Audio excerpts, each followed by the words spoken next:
Assalamualaikum warahmatullahi wabarakatuh.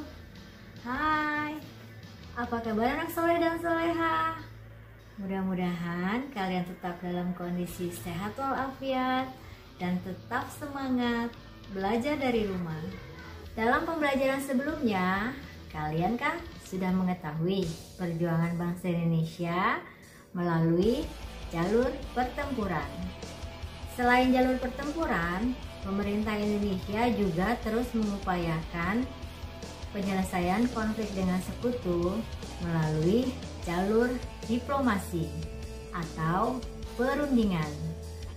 Hal ini dilakukan dalam upaya mendapatkan pengakuan kedaulatan dari internasional terhadap negara Republik Indonesia. Yuk kita simak berbagai macam perundingan yang dilakukan oleh pemerintah Republik Indonesia dalam rangka mempertahankan kedaulatan Republik Indonesia. Selamat belajar. Perundingan Linggarjati dilangsungkan 10 November 1946. Delegasi Indonesia dipimpin oleh Sultan Syahrir. Delegasi Belanda dipimpin oleh Profesor William Schemershorn dan sebagai penengah adalah Lord Killorn dari Inggris. Hasil perjanjian Linggarjati, Belanda mengakui RI meliputi Sumatera, Jawa, dan Madura, serta pembentukan Republik Indonesia Serikat dan pembentukan Uni Indonesia Belanda. Namun pada 15 Juli 1947, Belanda mengingkari perjanjian ini dan melakukan penyerangan agresi militer ke-1. Perundingan Renville. Perundingan ini dilakukan di atas kapal Amerika bernama USS Renville, ditandatangani pada 17 Januari 1948. Hasil perundingannya yaitu yang pertama, pihak Indonesia menyetujui dibentuknya negara Indonesia Serikat. Yang kedua, Belanda bebas membentuk negara-negara federal melalui jajak pendapat.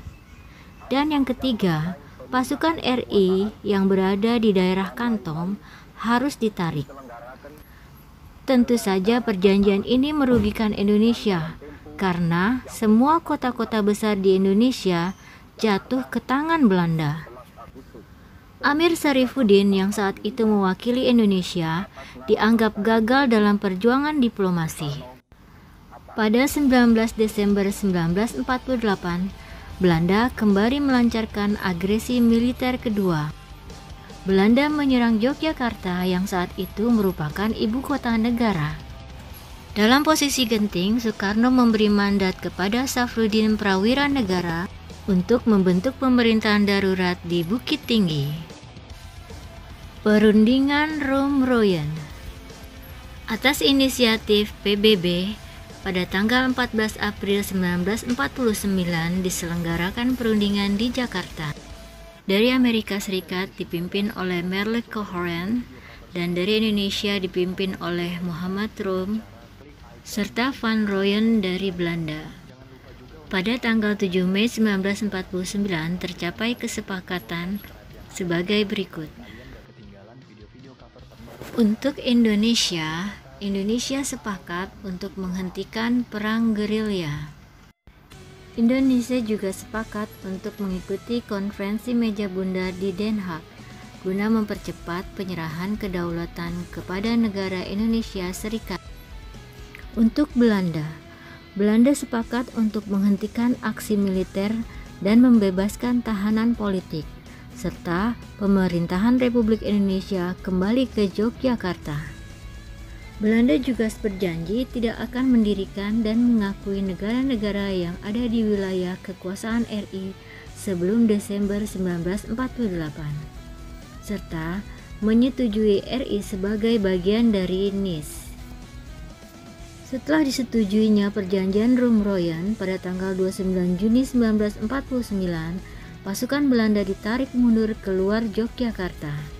Setelah itu, TNI masuk ke Yogyakarta. Peristiwa keluarnya tentara Belanda dan masuknya TNI ke Yogyakarta dikenal dengan peristiwa Yogya Kembali. Soekarno dan Wakil Presiden Muhammad Hatta juga kembali ke Yogyakarta. Konferensi Inter-Indonesia.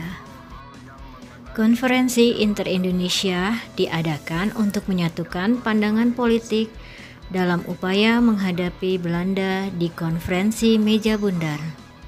Konferensi ini dilakukan dalam 2 tahap, yaitu tahap pertama pada 19-22 Juli 1949 di Yogyakarta dan tahap kedua pada 31 Juli sampai 3 Agustus 1949 di Jakarta. Hasil konferensi ini yang pertama, Angkatan Perang Republik Indonesia Serikat merupakan angkatan perang nasional. Yang kedua, TNI merupakan kekuatan inti APRIS. Dan yang ketiga, pertahanan negara akan menjadi tugas dan hak pemerintahan RIS.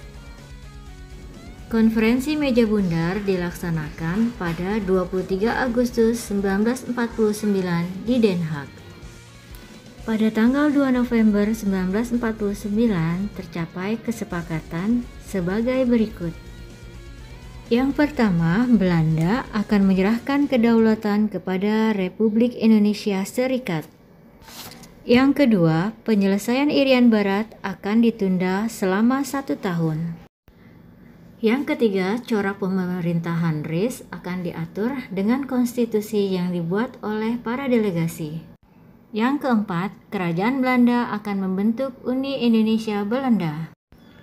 Yang kelima, Indonesia akan membayar utang-utang Belanda sejak 1940.